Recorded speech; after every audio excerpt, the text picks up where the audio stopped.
Yo, what's going on, guys? It is FoxyDude98 here. Welcome back to a brand new video for you guys today here on the channel. Today we are back with my F1 2013 career mode, and as you can see, we are here for the Belgian Grand Prix.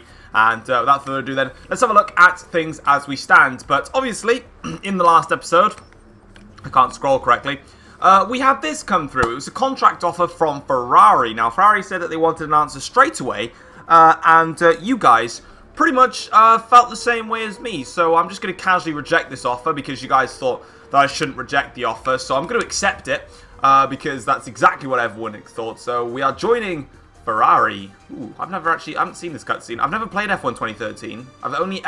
This is the first time I've ever played it, so I've never seen a new contract offer. It's actually quite smart. Wow, okay. Nice, I like it. But there you go, guys.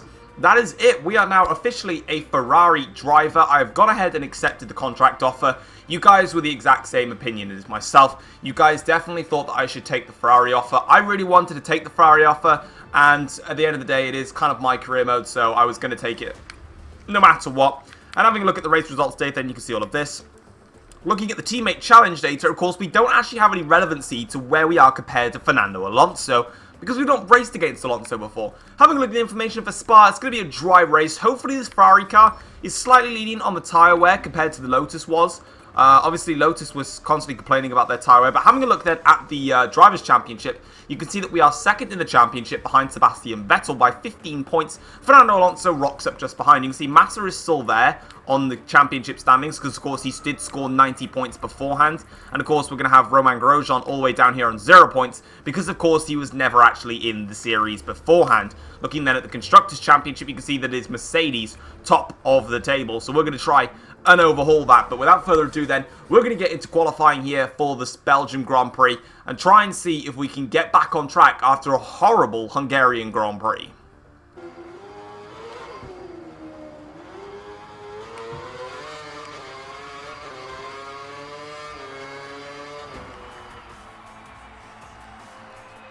Alright then, guys, so as you can see, we have completed qualifying then, and not too bad of a qualifying session. P7 on the grid.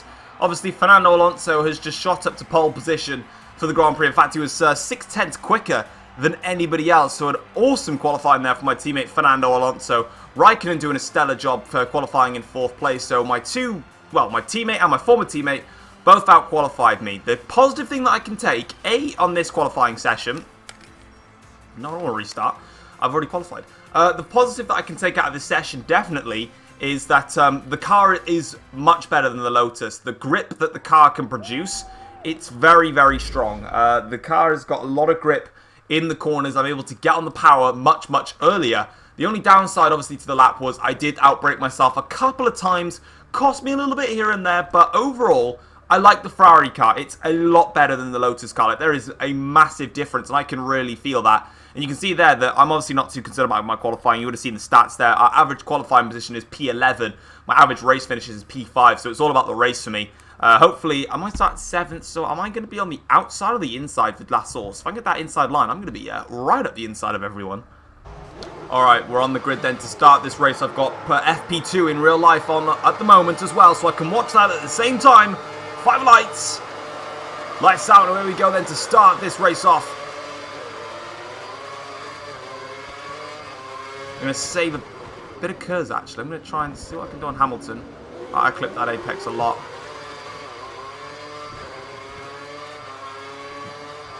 I don't know whether I am in terms of Rosberg. Side by side, that's what I am.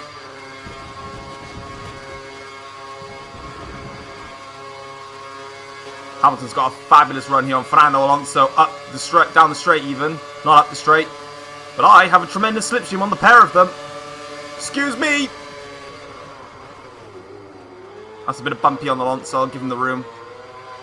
No, I won't. Well, kind of. Thank you very much. I'm in the lead. Perfect start to this race. Lovely stuff. Right, let's crack on now. On the bus stop chicane. He's got a great run on me now as we come up towards this chicane. Will he try for it in the chicane? That's the question. He might just do so. He's going to go for it. He'll have the outside line in towards the chicane. I'm going to defend this inside line, though. I'm going to take the apex. Late braking. And we just hold on there against Fernando, but it's an early lead for myself in this Grand Prix. That's wide into last source. It's alright though.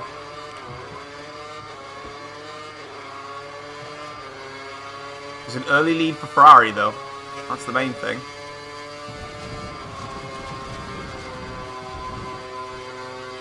That is a rough entry through the Eau Rouge. That's going to allow Fernando to just breeze past me here. Here he comes. I'm trying to scratch my face. I've gone very deep into that corner. Alright, fair play. I'll give that one to Alonso. Can I respond? Have a look. Oh, I'm sliding on the curb.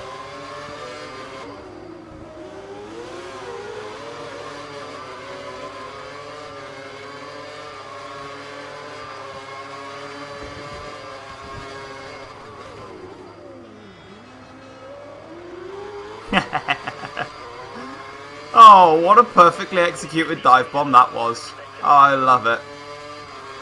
Brilliant overtake. This is a great fight between myself and Alonso. I've got the pace in the first sector. He's got the pace in the middle sector. And he's got... Oh my... Bruh! Have you just enabled a rocket ship? What is that? Nah, that is rocket ship material right there. Oh, I've lost the rear now.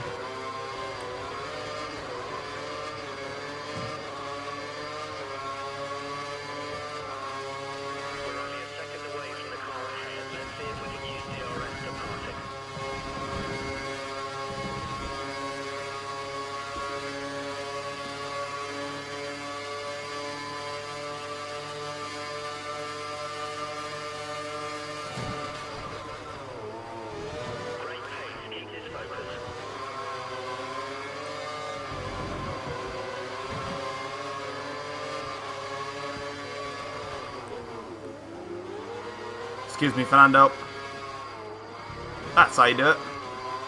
Hey, back up into the lead of this Grand Prix. I'm loving this right now. It's me and Alonso just going hammer and tongs right now for the lead of the Grand Prix. New fastest lap of 150.8. It's gone wide into last source though. Alonso's going to get a good run. I'm saving my battery power for when Alonso's side by side. That's what I'm saving it. Oh my Christ. The exit that he gets off that corner is amazing. I've stopped his momentum though. I could just about...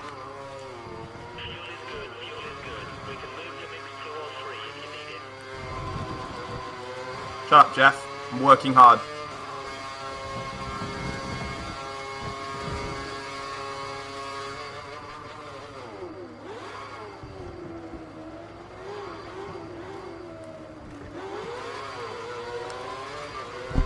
That is, no doubt, one of the sweatiest first stints I have ever done in a racing game.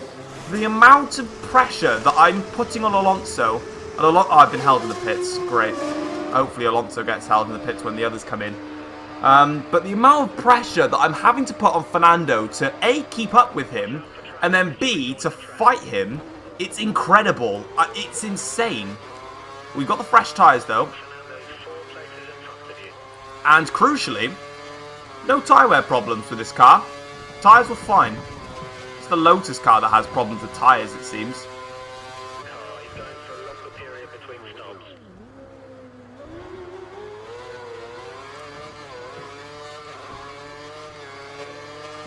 And there you can see the massive power of the undercut. Big undercut gap down Fernando Alonso. We maintain the lead of the Belgian Grand Prix. We've got a big gap now to Fernando Alonso, but it's all about whether we can keep this intact as FP2 is underway in Azerbaijan at the same time. Carlos Sainz is going out on the track on super soft tyres. You can tell how much I'm... How am I able to race whilst watching FP2? My multitasking skills are next level genius. But now that I've got a comfortable-ish gap over Fernando Alonso, I need to see my relative pace, because following Fernando, it's not a problem really. Like, I can still keep in reach with him. And then fending him off, not a problem really for me. Let's see how much I've really got in my tank. This car is phenomenal. for the race. So yeah, good stuff there from myself. So we enter the final lap of the Grand Prix now.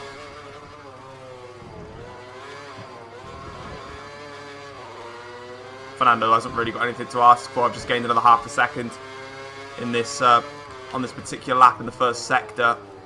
This car is everything that I wanted for the entire season. No tyre wear issues. Better on the rear end, less oversteer. Really eligible to put the power down heavily on this car and give it everything you want. And the best thing about this car, top it all off, is I can push 100% and it will stay with me. Track stays with me, tyres stay with me.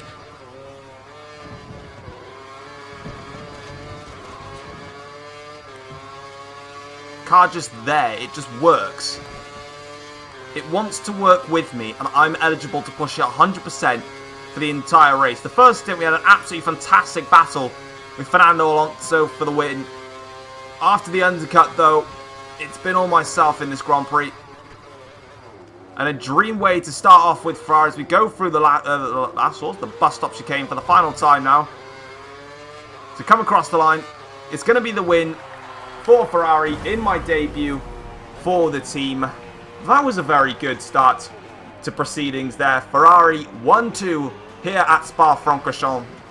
I couldn't have asked for a better result there. So as you can see, there it is, guys. The win here at Spa-Francorchamps. Of course, I am there eligible to set the fastest lap of the race of that Grand Prix. Of course, bearing in mind, I had Slipstream and DRS when I did that run all the way down the Kemmel Straight, so that gave me a massive advantage. But overall then, let's have a look at the race results then. So I managed to win the race ahead of my teammate Fernando Alonso. Kimi Raikkonen claims a podium spot by just over a tenth of a second from Nico Rosberg.